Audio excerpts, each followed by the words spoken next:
کیا سب طرح طرح کی زبانیں بولتے ہیں؟ کیا سب ترجمہ کرتے ہیں؟ تم بڑی سے بڑی نعمتوں کی آرزو رکھو، لیکن اور بھی سب سے عمدہ طریقہ میں تمہیں بتاتا ہوں۔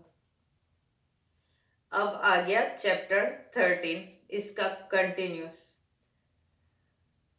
اگر میں آدمیوں اور فرشتوں کی زبانیں بولوں اور محبت نہ رکھوں تو میں ٹھن ٹھناتا پیتل یا جھن جھناتی جھانجھ ہوں۔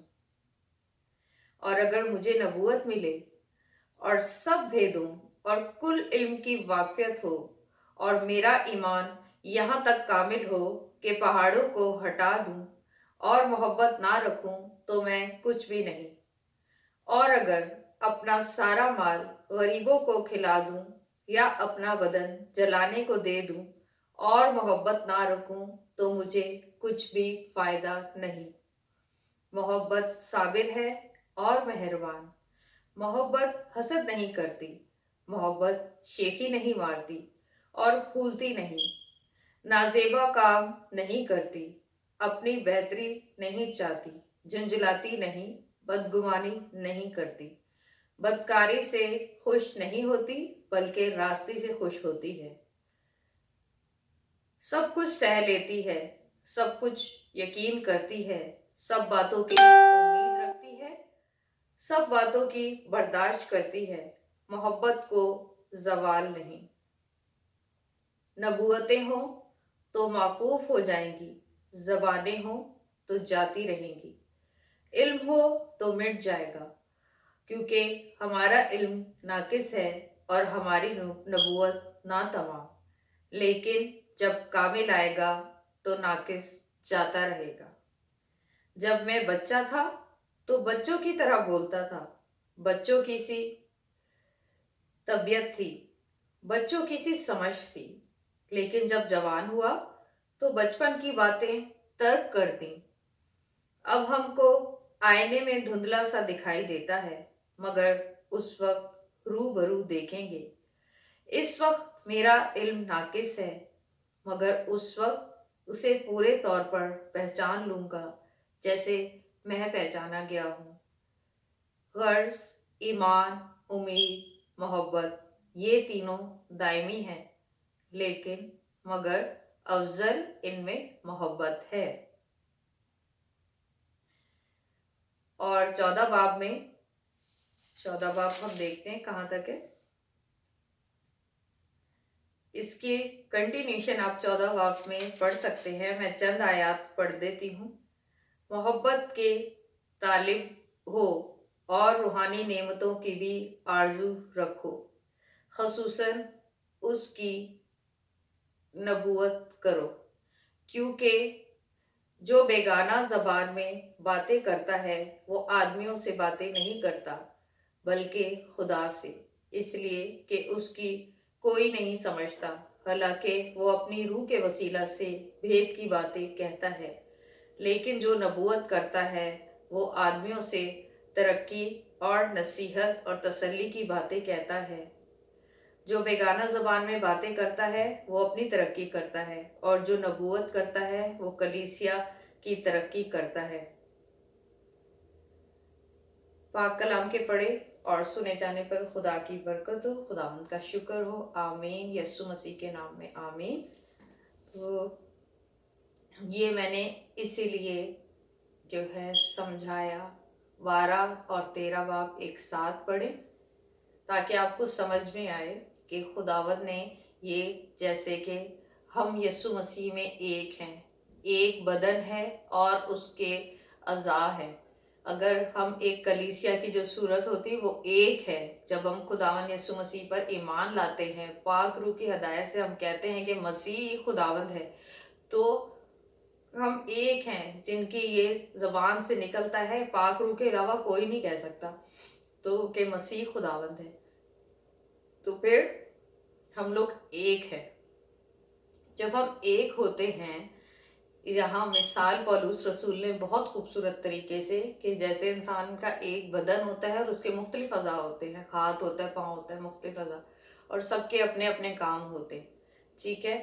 اسی لیے کوئی ایک دوسرے پہ فخر نہ کرے، اور خدا نے ہر ایک کو کلیسیا میں سب کو الگ الگ جو ہے روح کے پھل اور نعمتیں دی ہیں. کسی کو نبوت دی ہے، تو کسی کو حکمت دی ہے، کسی کو روحوں کو امتیاز کرنا دیا ہے، اور کسی کو جو ہے ترجمہ دیا ہے، کسی کو غیر زبانیں دی ہیں. تو الگ الگ ہیں، نبی ہیں، رسول ہیں، استاد ہیں. اور یہاں وہ یہ سمجھانا چاہ رہا ہے کہ ہم نے محبت رکھنی ہے. جو تیرا باب ہے کہ اگر میں آدمیوں اور فرشتوں کی زبانیں بولوں اور محبت نہ رکھوں تو میں ٹھن ٹھناتا پیتل اور جھنجھناتی جھانجھ ہوں. اگر میرے پاس اتنی نعمتیں آ جائیں جو روح کی نعمتیں ہیں، میں آدمیوں اور فرشتوں کی زبانیں بول رہا ہوں اور محبت نہیں رکھ رہا، مجھے اپنے آپ سے ہی سارا ہے، مجھے اپنی کلیسیا سے، کلیسیا کے لوگوں کی، ان کی روحانی ترقی کی اگر مجھے فکر نہیں ہے تو میں محبت نہیں رکھتا یا رکھتی. یہ سوچ ہونی چاہیے. اس میں پولس رسول ہمیں یہ سمجھانا چاہ رہا ہے کہ یہ جو محبت ہے، تم اپنے کلیسیا، اپنے بلیورز جو خدا پر ایمان رکھتے ہیں، جو یسوع مسیح کو خدا کہتے ہیں، جو اس کلیسیا کا حصہ ہے، الگ الگ ان کے اعضاء ہے، الگ الگ وہ جو ہے جیسے بدن کے الگ الگ اعضاء کا الگ الگ کام ہے، وہ سب جو ہے کلیسیا میں اس طریقے سے ایک بدن ہو کر چلے. اگر مجھے خدا نے کوئی نعمت دی ہے، مجھے خدا نے اپنا کوئی پھل دیا ہے، اپنے پاک روح کی جو ہے کوئی نعمت دی ہے، اور میں وہ اپنے مسیحی بہن بھائی کے لیے نہ سوچوں کہ میری جو ہے نعمت سے اسے فائدہ ہو، اس کی روح کو بھی ترقی ملے، تو میری اس محبت کا جو میں اپنے جو منہ سے میں کہتی ہوں کہ میں یہ ہوں تو میں وہ ہوں، تو لیکن میں یہ محبت نہیں ہے. محبت یہ ہے جب میں اپنی دی ہوئی نعمت کو اپنے مسیحی بھائی کے لیے بھی سوچوں، اپنی مسیحی بہن کے لیے بھی سوچوں کہ یہ بھی آزاد ہو جائے، یہ بھی جو ہے ترقی پائے، اور یہ بھی خدا کے روح میں بہت زیادہ بڑھے. اگر ہماری یہ سوچ ہے ایک دوسرے کے لیے تو پھر وہ محبت ہے جس کا یہاں پر ذکر کیا گیا ہے. اگر ہماری ایک دوسرے کے لیے، بلیورز کے لیے یہ بات کہی گئی ہے کہ جو خدا پر ایمان رکھتے ہیں، بلیورز جو یسوع مسیح کو خدا مانتے ہیں، ان کے لیے ہے یہ بات. یہ کسی اور کے لیے نہیں، بلکہ کلیسیا کے لوگ جو خداوند یسوع مسیح پر ایمان رکھتے ہیں، یہ ان کے لیے ہے بات کہ ہمیں ان کی فکر ہونی چاہیے. ہمیں جو ہے یہ نہیں سوچنا چاہیے اچھا یہ تو خدا کی طرف ہے ہی نہیں. اپنے مسیح بہن بھائیوں کے چاہے وہ نام ہی کے کیوں مسیحی نہ ہوں، یہ کس کا فرض ہے؟ جس کے پاس جو ہے پاک روح کی نعمت ہے، اس کا فرض ہے نا کہ اس کو جو ہے خدا کی طرف لے کر آئے. اگر ہم اپنوں کے لیے نہیں اس طرح سوچیں گے، یہاں پر یہ بات بھی کھل کر سامنے آتی ہے کہ جب ہم اپنے ہی مسیح بہن بھائیوں، اپنی کلیسیا کے لیے، ان کی ترقی کے لیے، ان کی روحانی نجات کے لیے ہم یہ نہیں سوچیں گے تو پھر ہم آگے نان بلیورز کے لیے کیسے سوچ سکتے ہیں؟ ہم زبور چیخ چیخ کے پڑھتے ہیں کہ اے خداوند، میں تیری قوموں میں تیرے نام کی منادی کروں گی، امتوں میں تیری نام کی تعریف کروں گی. یہ ہم جو ہے داؤد نبی کے زبور بڑی خوشی سے پڑھتے ہیں اور بڑے خوش ہوتے ہیں صرف پڑھ کے، لیکن کیا کبھی عمل بھی کیا ہے؟ اسی طریقے سے بہت سے جو ہے معذرت کے ساتھ ہمارے اپنے ہی اس طرح کے لیڈر ہوتے ہیں جو کہ صرف پڑھنے کی حد تک یا چرچ میں کھڑے ہو کے یہ پڑھ دیں گے، لیکن کبھی امتوں کے سامنے خدا کے نام کی تعریف کی ہے؟ کبھی اس طریقے سے قوموں کے سامنے زندہ اور سچے خدا کے بارے میں بیان کیا ہے؟ تو یہ ہم سب کے لیے جو ہے لمحہ فکر ہے، سوچنے کی بات ہے کس طریقے سے اپنے خداوند کے نام کو جلال دینے والے بنے. کسی سے کوئی نفرت نہیں، نہ کسی امت سے، نہ کسی قوم سے، بلکہ مسیح میں مسیحا ساری دنیا کے لیے اس نے اپنی جان دی، اور وہ مر گیا اور دفن ہوا، اور وہ زندہ ہے اور آسمان پر ہے، اور اس کا پاک روح ہمارے پاس ہے، اور مسیحا بہت جلد آنے والا ہے، اور سب لوگ جانیں گے کہ یہی مسیح خداوند ہے. اور جو ہے اور اسرائیل کے لوگ اپنی چھاتی پیٹیں گے اور کہیں گے بروخ با بشیم ادونائے، مبارک ہے وہ جو خداوند کے نام سے آتا ہے۔ تو اس لیے ہم اپنے مسیحا کو پہچانیں اور اس کو ویلکم کریں، بروخ با بشیم ادونائے۔ God bless you all. مبارک ہے وہ جو خداوند کے نام سے آتا ہے اور وہ جلد آنے والا ہے۔ خداوند آپ سب کو برکت دے اور آپ کے ساتھ ہو، جہاں بھی ہوں خوش رہیں اور خداوند کے کلام کو اچھے طریقے سے پڑھنے کی کوشش کریں جیسے کہ بیان کیا گیا ہے، اور اگر سمجھ میں نہ آئے تو اپنے خادمان دین سے پوچھیں، ٹھیک ہے؟ کوئی پاسٹر صاحبان ہیں، کوئی بائبل ٹیچر ہیں، کوئی بھی جو ہے، اگر وہ واقع میں خداوند کے خوف میں اور خداوند کی محبت میں اور کلیسیا کی محبت میں ہوگا، اس کے پاس خدا کے روح کے پھل ہوں گے، وہ ضرور آپ کو اچھا گائیڈ کرے گا۔